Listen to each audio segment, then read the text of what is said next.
नमस्कार दोस्तों, मैं नीलेश वर्मा स्वागत करता हूं आपके अपने यूट्यूब चैनल द शिक्षा हाउस पर। दोस्तों, आज हम चर्चा करेंगे काव्य की रीतियां, काव्य के गुण और उसके दोषों के ऊपर। तो काव्य की रीति में क्या है, वह कितने प्रकार की होती है, काव्य के गुण कितने हैं, है ना, और उसके बाद उनके दोष कौन कौन से हैं, इनके ऊपर हम विस्तृत चर्चा करेंगे। सबसे पहले हम देखेंगे काव्य की रीतियाँ। काव्य की रीतियाँ क्या है, इसका अर्थ क्या होता है, ये सब देखेंगे। जैसे रीति शब्द का व्युत्पत्ति परक अर्थ है मार्ग। रीति का अर्थ क्या होता है, मार्ग होता है ना। और इसके अलावा इसके बहुत से पर्यायवाची शब्द हैं। कौन कौन से, जैसे पथ, विधि, प्रणाली, पद्धति आदि, ये सब क्या हैं, रीति के पर्यायवाची हैं। आचार्य वामन ने रीति की अपने अनुसार परिभाषा दी है। वह क्या है, विशिष्ट पद रचना रीति, यानी कि विशेष प्रकार की पद रचना को ही क्या कहा जाता है, रीति कहा जाता है। शब्द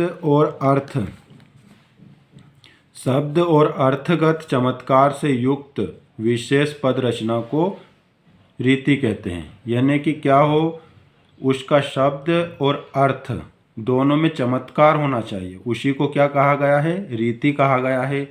यानी कि मार्ग कहा गया है, पथ कहा गया है, विधि, प्रणाली, पद्धति, ये सब क्या है, इसके पर्यायवाची हैं।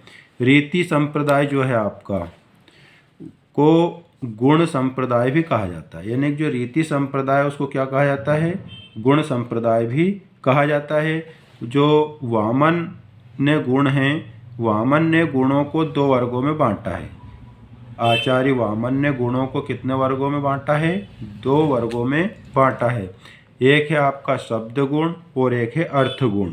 शब्द गुण और अर्थ गुण दोनों की संख्या 10-10 है। अर्थ गुण जो है आपका, वह शब्द गुणों से श्रेष्ठ माना गया है। यानी कि अर्थ गुण जो है वह शब्द गुणों से श्रेष्ठ क्यों माना गया है, क्योंकि अगर आपको अर्थ समझ में आएगा ही नहीं तो उस शब्द का कोई मतलब ही नहीं, इसलिए अर्थ गुण को शब्द गुण से श्रेष्ठ माना गया है। वामन के अनुसार रीति के 3 भेद हैं।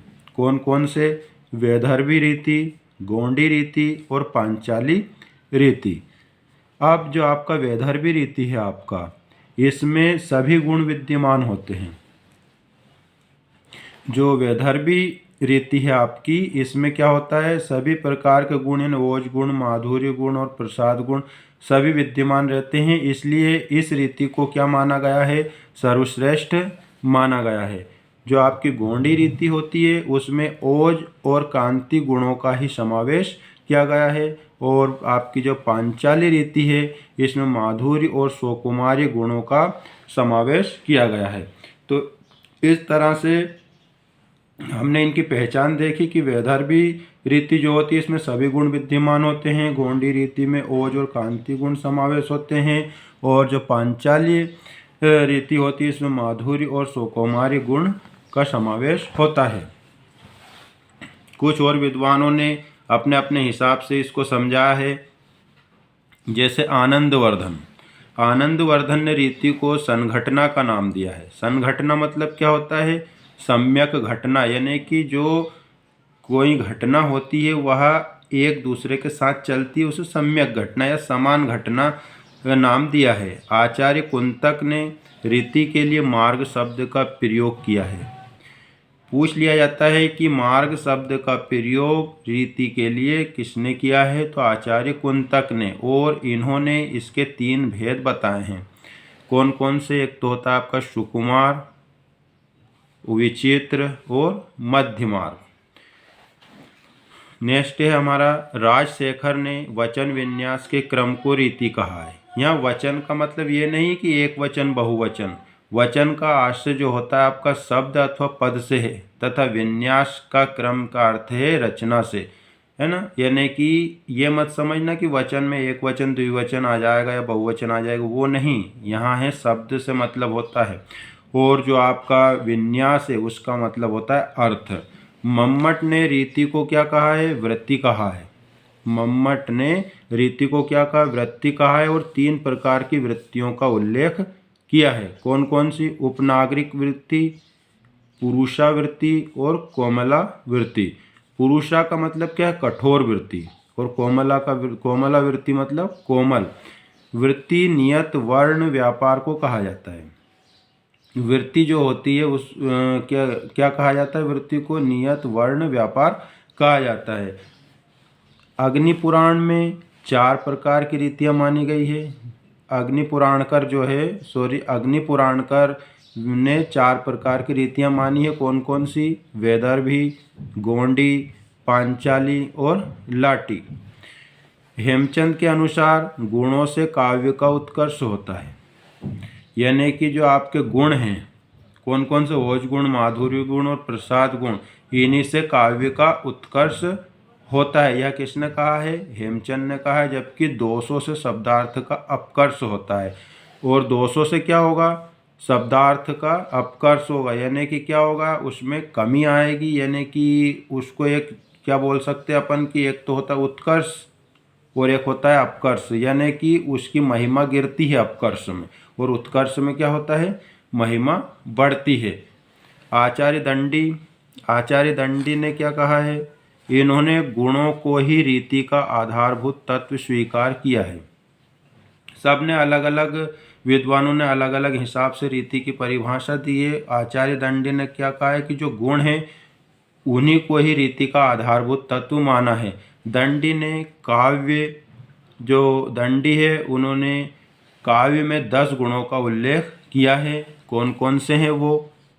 एक है आपका श्लेष, प्रसाद, समता, माधुर्य, सुकुमारता, अर्थ, व्यक्ति, उदारता, ओज, कांति और समाधि। यानी कि अपने को क्या करना है? जितने भी ये विद्वान हैं इन्होंने अपने अपने हिसाब से परिभाषा दी है, इनको ध्यान में रखना है। किसी ने गुण बताए हैं, किसी ने भेद बताए हैं, किसी ने शब्द और अर्थ बताए हैं, है ना। इन सभी को अपने को ध्यान रखना है। और जितने भी जो अभी हमने गुण देखे, 10 गुण बताए हैं, इनमें से 3 गुणों को प्रधान गुण माना गया। कौन कौन से? ओज गुण, माधुर्य गुण और प्रसाद गुण। इनको हिंदी में मुख्य या प्रधान गुण माने गए हैं। इनकी उत्पत्ति कैसे होती है? जैसे आपके गुण हैं, आपके गुण में द्रुति, दीप्ति और व्यापकत्व। द्रुति का मतलब होता है पिघलना, दीप्ति का मतलब होता है चमकना या जोश में आना, और व्यापकत्व मतलब अर्थ का फैल जाना। तो द्रुति जो है इसके अंतर्गत आएगा आपका माधुर्य गुण, दीप्ति के अंतर्गत ओज गुण और व्यापकत्व के अंतर्गत प्रसाद गुण। यानी कि जिसके पढ़ने से आपको मधुरता या आपका हृदय पिघल जाए वो होता माधुर्य, और जिसको पढ़ने से आपको जोश आए या चमक आ जाए आपके चेहरे पर वो होता है आपका ओज गुण। और व्यापकता का मतलब ये प्रसाद गुण, मतलब इसमें क्या होता है? पूरे शरीर में या पूरे अंग में आपका अंग अंग रोमांचित हो जाता है, वो होता है आपका प्रसाद गुण। यह तीनों गुण जो हैं, कौन कौन से? माधुर्य, ओज और प्रसाद गुण। यह तीनों गुण मन की तीनों अवस्थाओं के आधार पर हैं, यानी कि आपके जो मन है उसी के आधार पर इन तीनों गुणों को वर्गीकृत किया गया है। सबसे पहले हम देखेंगे ओज गुण। ओज गुण क्या है? इसकी पहचान क्या है? इनको देखेंगे। जो हृदय की दीप्ति अर्थात चमक वृत्ति का कारण होता है तथा श्रोता के रस में उत्साह, वीरता, आवेश आदि जागृत करने की क्षमता रखता है, ओज गुण कहलाता है। यानी कि जिस काव्य को पढ़ने पर आपको क्या हो? उत्साह, वीरता या जोश, आवेश आ जाए, वह पर आपका कौन सा गुण होगा? ओज गुण होगा। इसकी पहचान क्या है? इसमें द्वित्व व्यंजन, संयुक्त व्यंजन व कठोर वर्ण का प्रयोग ज़्यादातर होता है। द्वित्व व्यंजन कौन से होते हैं? हमने वर्ण विचार में पढ़ा है, संयुक्त व्यंजन को भी पढ़ा है ना। और जो कठोर वर्ण है इनको भी हमने देखा है, यानी कि जो मूर्धा से जो उच्चारित होते हैं वो आपके कठोर होते हैं। तो इन शब्दों का प्रयोग क्या होता है? अधिकता से होता है। और लंबे लंबे समासों का प्रयोग होता है। परुष ध्वन्यात्मक होती है, यानी कि जो इसकी आवाज़ होती है वह क्या होती है, ध्वनि कठोर होती है। और वीर, रौद्र और भयानक रस की भी अधिकता होती है। एक एग्जाम्पल लिखा है मैंने, हय रुंड गिरे गज सुंड गिरे, कटकर अवनी पर सुंड गिरे। यहाँ पर जो ये कहा गया है कि रुंड का मतलब होता है घोड़े के समूह, और सुंड का मतलब होता है हाथियों के शुंड, और वेतुंड मतलब होता है मुंह। और कहाँ गिरे, अवनी पर, यानी कि धरती पर गिरे। यानी कि इसमें क्या है, एक वीरता की बात हो रही है, एक युद्ध की बात हो रही है ना। तो इस तरह से इसमें कौन सा गुण होगा, ओज गुण होगा। बुंदेले हर बोलो के मुंह, हमने सुनी कहानी थी, वह तो झांसी वाली रानी थी। इस तरह से इसमें भी कौन सा गुण होगा, ओज गुण। और इसमें आधिक्यता किस किस की होगी, ओज गुण की होगी। वो आपके कौन कौन से गुण होंगे इसमें समाहित, वीर रस होंगे, है ना, और भयानक रस होंगे, रौद्र रस होंगे। इनका क्या होता है, इस गुण में समावेश होता है। माधुर्य गुण, माधुर्य मतलब क्या होता है, चित्त में द्रवित या पिघलना, है ना, यानी कि आपके मन की जो या हृदय की दशा है वह क्या हो, द्रवीभूत हो जाए। किसको, काव्य को पढ़ने पर। तो वहाँ पर कौन सा गुण होगा, आपका माधुर्य गुण होगा। इसमें टा वर्ग को छोड़कर सभी वर्ग आते हैं, क्योंकि जो टा वर्ग होता है वह कठोर वर्ग है ना। इसके बाद अनुस्वार, अनुनासिक ध्वनियों का प्रयोग भी इसमें होता है, या, इंगा, ना, मा, और ये अनुस्वार। अल्प समास या समास का अभाव होता है। इसमें क्या होता है, समास का बहुत कम प्रयोग होता है। श्रृंगार, शांत और करुण रस इसके अंतर्गत आते हैं। एग्जाम्पल, हेरी में तो प्रेम दीवानी, मेरो दर्द न जाने कोई। यानी कि यहाँ पर क्या किया गया, प्रेम का उल्लेख किया गया है, श्रृंगार का उल्लेख किया गया है ना। कंकन किंकिन नुपुर धुनि सुनी, कहत लखन संग राम हृदय गुनी। तो जहाँ पर आपको पढ़ने पर जोश ना आए, सिर्फ आपका मन शांत रहे, है ना, या फिर उसमें आपको श्रृंगार की उपस्थिति का पता चले या करुण रस की उपस्थिति का पता चले, तो वहाँ पर आपका होता है माधुर्य गुण।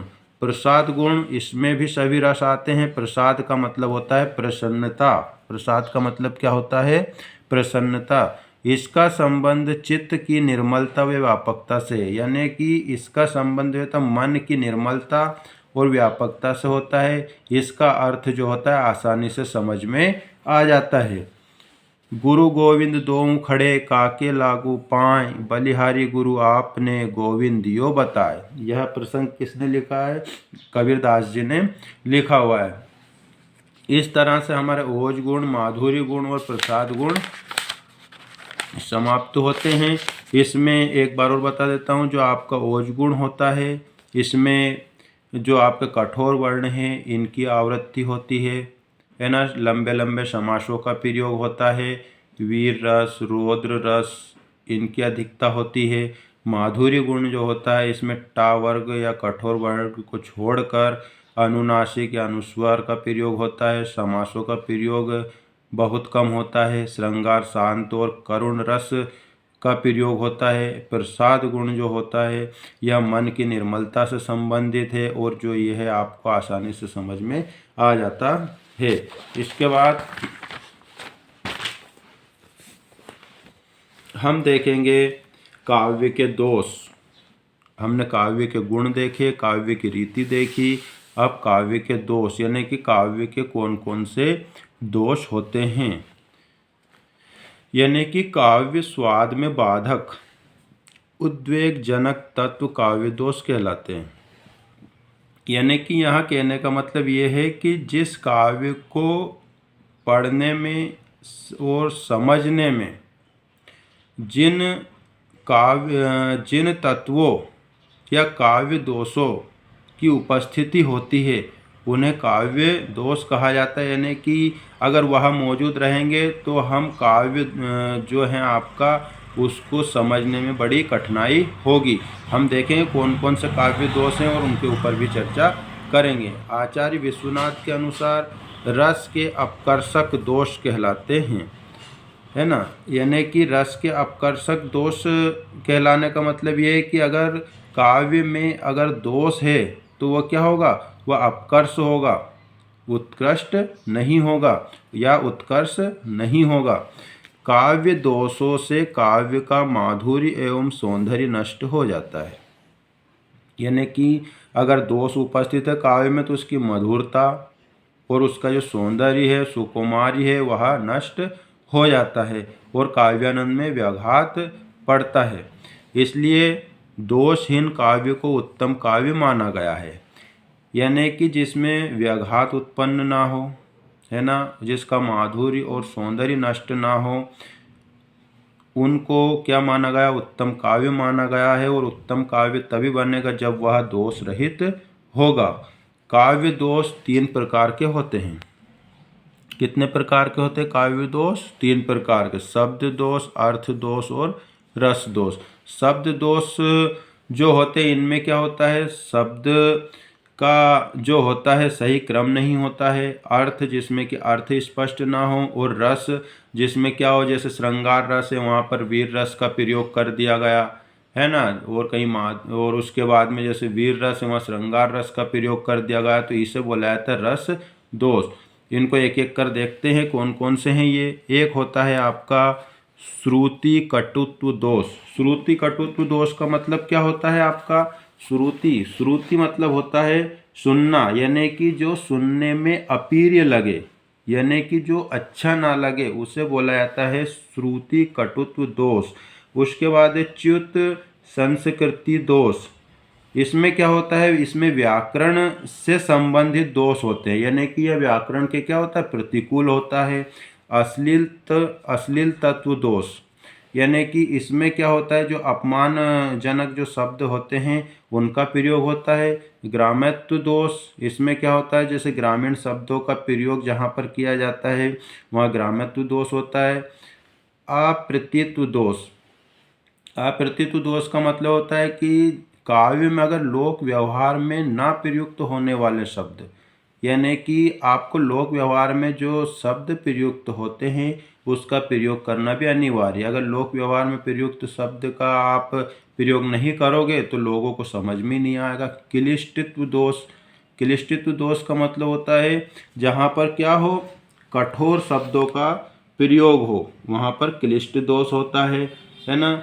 और इसके अलावा क्लिष्ट दोष में इस प्रकार समझ सकते हो कि जहाँ पर जो गणितीय वर्ण हैं उनका अगर प्रयोग होता है उसे भी क्लिष्ट दोष माना गया है। न्यूनत पदत्व दोष, न्यूनत पदत्व दोष का मतलब क्या होता है कि जिसमें पद जो होते हैं आपके कम होते हैं और उसके अर्थ को समझने के लिए अलग से पद जोड़ा जाता है, तो वहाँ पर न्यून पदत्व दोष होता है। अधिक के पदत्व दोष, जहाँ पर ज़्यादातर यानी कि अधिक से अधिक पदों का प्रयोग किया जाए, वहाँ पर अधिक पदत्व दोष होता है। यानी कि जो आप अधिक पदत्व दो पद हैं उनको हटा देंगे तो उससे काव्य की शोभा बढ़ जाएगी। यानी कि ना तो न्यून होना चाहिए पद, ना ही अधिक होना चाहिए। अगर न्यून होगा तो समझने में कठिनाई होगी, और जो अधिक की होगा तो उसमें क्या होगा, आपका बोरियत महसूस होगी, है ना। उसके बाद आता है आपका